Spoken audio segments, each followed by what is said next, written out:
Hey guys, Akil Stokes here of Tier1Trading.com and welcome to a special edition of the Midweek Markup. In today's video, I'm going to share with you some footage from our live trading room and a discussion that we had on how different traders can look at the same chart but have different views on whether something is a valid or invalid trading opportunity.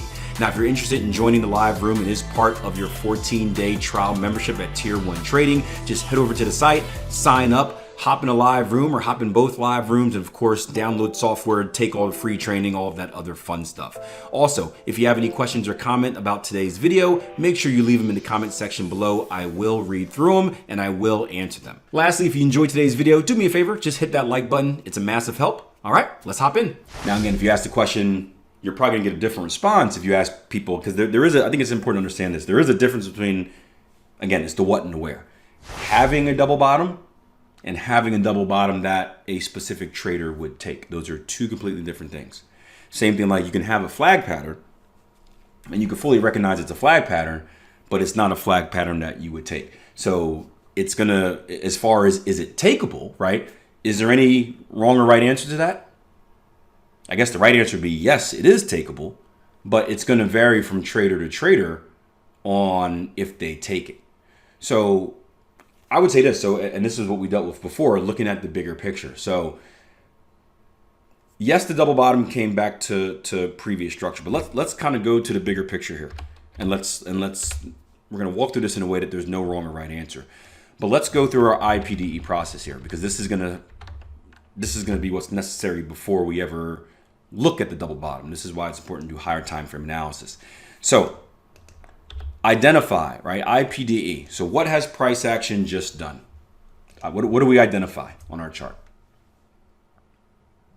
Because again, I still think we're looking at it from two of a micro sense versus a macro sense, where you're looking at it as like, ooh, it's a double bottom, it's a double bottom, it's a double bottom. Let's find reasons to take it. The bigger question needs to be, the thing is this: you should already have your mind made up on whether you want to get long or not before you ever get to the double bottom. That's what's important. So we can identify a break of structure, right? We break and violate the structure, higher high, higher close. Now, when we see higher high, higher close, or new structure high, we predict a move higher. All right. So the next part of our prediction, because the prediction is a three-point process, right? What is the market likely to do? Where is the market likely to go? Where is it likely, or how's it likely to get there? So if we go on to prediction 2, after we see this higher high, higher close, where do we think price is likely to go to? Oh, got a kid up. Got an angry kid up. Where do we think price is likely to go? We can all agree new structure high. That's not debatable. It's non-negotiable, right? I love that term. Non-negotiable. Don't talk to me. This is what it is. Right? The next level of structure. Okay, but where's the next level of structure?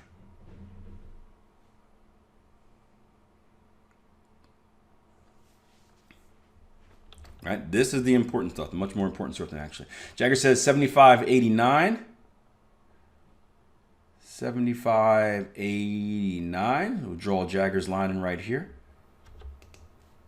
Right there. Or she says, Hussein, give us your zone. Yeah, well, I want to do that. I don't want to give you the answer. I want you guys to think. So I'm trying to stall here a little bit. I'm assuming, Jagger, you mean like the top of this wick, right, Jagger? Yeah, that's about it. Hussein says 75.90. Okay, so this is going to be a perfect example of the difference between two traders, really multiple traders, but let's just say two traders. I'll use my example. Two traders looking at the same thing and having completely different opinions. And is any of these traders wrong? I'm never wrong when I'm right. No, right? So let's walk through Hussein's and Jagger. I'll throw you into this bus too, Jagger. You guys can ride this what's it called? This Fury Road together. Here we go. Another great violent movie. Gosh, this explains a lot. So Hussein and Jagger have identified higher high, higher close with the prediction that we're likely to continue to 75.90, right? So I think we can all agree, is there, or I guess that's the second part of prediction, where the third part of prediction, how is it likely to get there?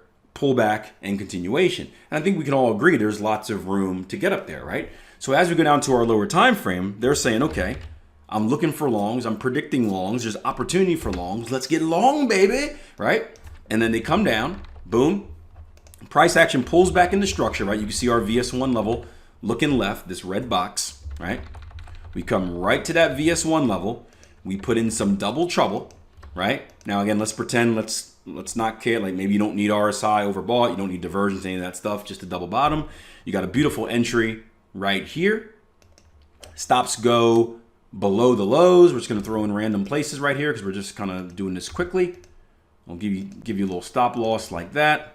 We'll make it rouge. Right there. And then you're predicted to move up to this level, right? Maybe you look for some Fibonacci confluence. It looks like a 127. There's another VS1 level up there as well. See how I'm making a case for you guys? Now remember, I have this unique skill, right? Of being able to create buys and sells at any given moment and any given time. And it's actually not a unique skill. It's just because the market always offers a buy and it always offers a sell. So if you guys are new, you don't realize that, take notes, right? There is always a reason to buy and sell. If there wasn't, the market wouldn't move.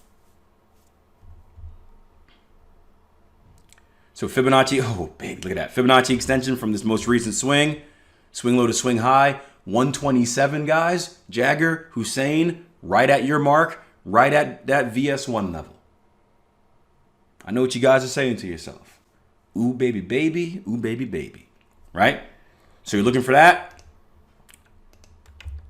As your targets, let's copy and paste this. Let's draw out your risk reward. And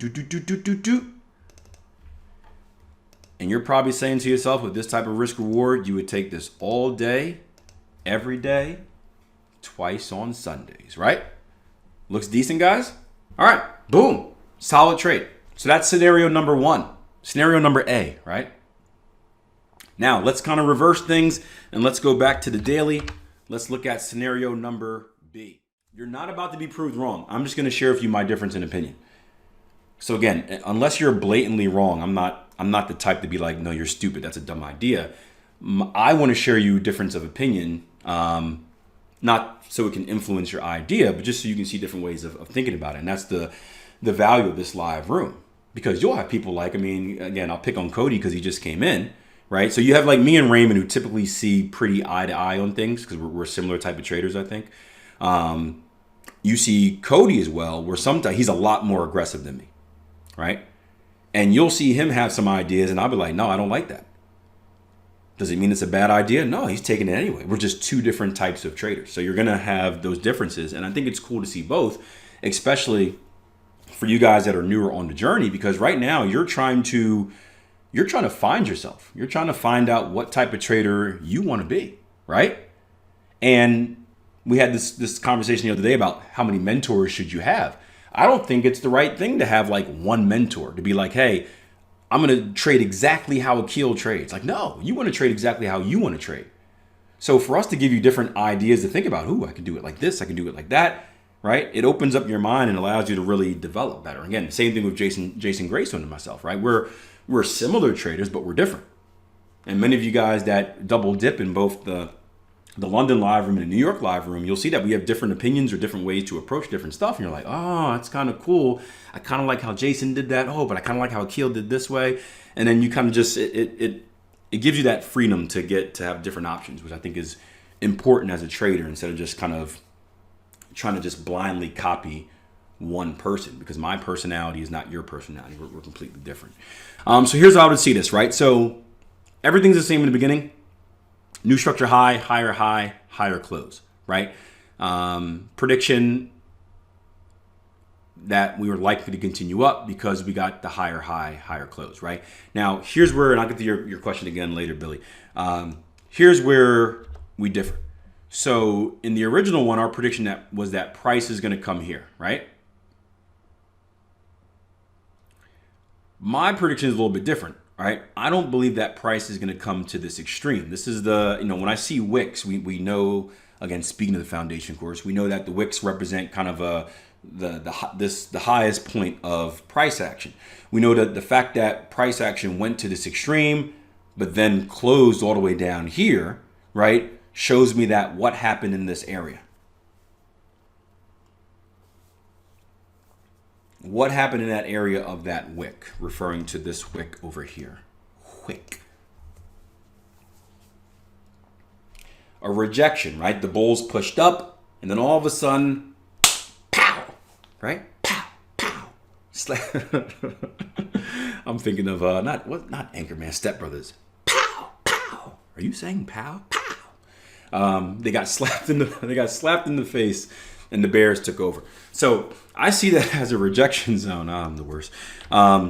So I can't comfortably make a prediction that I think price is likely to travel to this level. I like the even handle number. I like the previous structure there, but that wick screws things up. So I would only anticipate price action coming to this level, right here. Now, we look left or look right for the first time, right? You're always looking left. You look right, we can see that price action has already come to that level. So when I look at this, I see price as already achieving or already getting to the destination that I thought we would get to, and I have no anticipation that we're likely to continue higher. So as I go down to the lower time frame and just sticking to the IPDE process, I wouldn't even get to the point where I'm looking for anything to buy because I've already made the decision, right? Does that make sense? I've already made the decision where it's like, hey, I'm not interested in the buy. So there's nothing else that needs to go on from here.